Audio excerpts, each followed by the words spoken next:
సీతారామ ప్రాజెక్టును వెంటనే పూర్తి చేసి జిల్లాలోని 3 లక్షల ఎకరాలకు తక్షణమే నీళ్లివ్వాలని డిమాండ్ చేస్తూ సిపిఎం అనుబంధ రైతు సంఘం ఆధ్వర్యంలో కొత్తగూడెం పాత బస్ డిపో నుండి పద్మశాలి భవన్ వరకు రైతులు ప్రదర్శన నిర్వహించారు.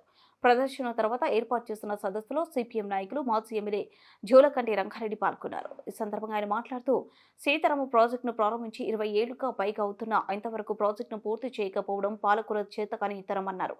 ఇప్పటికే 3 సార్లు ప్రాజెక్టు డిజైన్ మార్చి పేరు మార్చి కోట్ల రూపాయలు పెట్టిన ప్రభుత్వం గత డిజైన్ మాదిరిగానే జిల్లా ప్రజలకు ముందు అవకాశం ఇవ్వాలని, ఆ తర్వాత బయటకు ఇవ్వాలని డిమాండ్ చేశారు. ఇక్కడ భూములు ఎండబెట్టి పక్కన జిల్లాలకు ఇస్తామంటే ఇంతకన్నా దుర్మార్గం ఉండదని, దాన్ని తాము చూస్తూ ఊరుకోమన్నారు. జిల్లా రైతులకు సీతారామ ప్రాజెక్టు నీళ్లు ఇచ్చి తీరాల్సిందే అని డిమాండ్ చేశారు.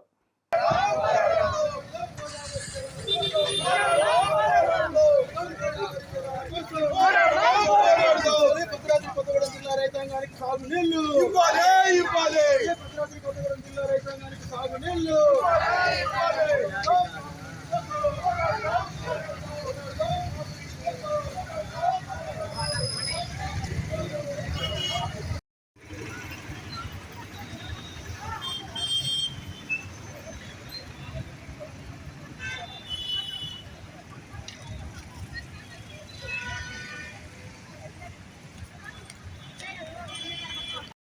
ప్రాజెక్టు 2005 సంవత్సరంలో దాన్ని ప్రారంభించి ఇప్పటి వరకు పూర్తి చేయకపోవడం అనేది గత పాలకులు కానీ ఈ పాలకుల యొక్క నిర్లక్ష్యం తప్ప కాదు.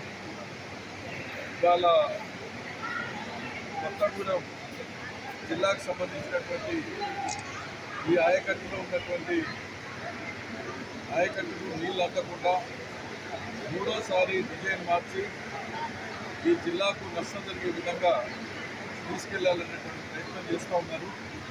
అది ఏమాత్రం కూడా సరైనది కాదు. ఇంతకుముందు మొదటిసారి కానీ రెండోసారి కానీ అప్పటికే డిజైన్ మార్చి తర్వాత ఎస్టిమేట్స్ కాస్ట్ కూడా పెంచి 2 పేర్లతో ఉన్నటువంటి ప్రాజెక్టుని సీతారాం ప్రాజెక్టుగా మార్చి ఆ రకంగా ఉన్న నిధులు కేటాయించి కొన్ని పనులు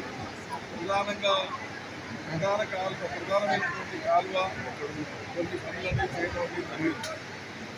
కానీ ఎక్కడి పనులు ఎక్కడనే నిలిచినటువంటి పరిస్థితి. అందుకనే ఇవాళ ఈ జిల్లాకు సంబంధించినటువంటి రైతాంగం ప్రజలు కోరుకునేది ఏంటంటే గతంలో తీసుకున్నటువంటి డిజైన్ ప్రకారంగానే ఈ జిల్లాకు ముందు న్యాయం జరగాలి. ఈ జిల్లాకు నీళ్ళు లేకుండా ఢిల్లీకి తీసుకెళ్లడం అనేది అన్యాయమైనటువంటి విషయం అని చెప్పేసి ఈ జిల్లా రైతాంగం ప్రజలందరూ కూడా చెప్తా ఉన్నారు. కాబట్టి ఏంటంటే దీన్ని దృష్టిలో పెట్టుకొని ఇప్పుడున్నటువంటి ప్రభుత్వం ఈ జిల్లాకి ఇవ్వాల్సినటువంటి 3 లక్షల ఎకరాల ఆయకట్టుకు నీళ్ళు అందిస్తూ ఈ జిల్లా యొక్క అవసరాలు తీరుస్తూ అదనంగా ఏమన్నా నీళ్ళు వస్తే తర్వాత ఏదైనా ఇంకా దాని యొక్క కెపాసిటీ పెంచినట్లయితే అప్పుడు కిందికి తీసుకెళ్ళడానికి ఆస్కారం ఉంటుంది తప్ప ఇక్కడ వీళ్ళకి అన్యాయం చేసి మరి ఇదే ప్రాంతానికి వేరే ప్రాంతానికి తీసుకెళ్లాలని చెప్పి ప్రయత్నం చేయడం సరైనది కాదు. రెండోది, ఈ ప్రాజెక్ట్ అనేది ఓ రకంగా చెప్పాలంటే చాలా మంచి ప్రాజెక్ట్ ఇది. ఇలా కాళేశ్వరం ప్రాజెక్టు కంటే కూడా మంచి ప్రాజెక్ట్ ఇది. ఎప్పుడూ కూడా నీళ్లు అక్కడ పుష్కలంగా ఉండేటువంటి పరిస్థితి అనేది ఉంటుంది. అందుకని ఈ ప్రాజెక్టుని ఎప్పుడో టేకప్ చేయాలి. కొన్ని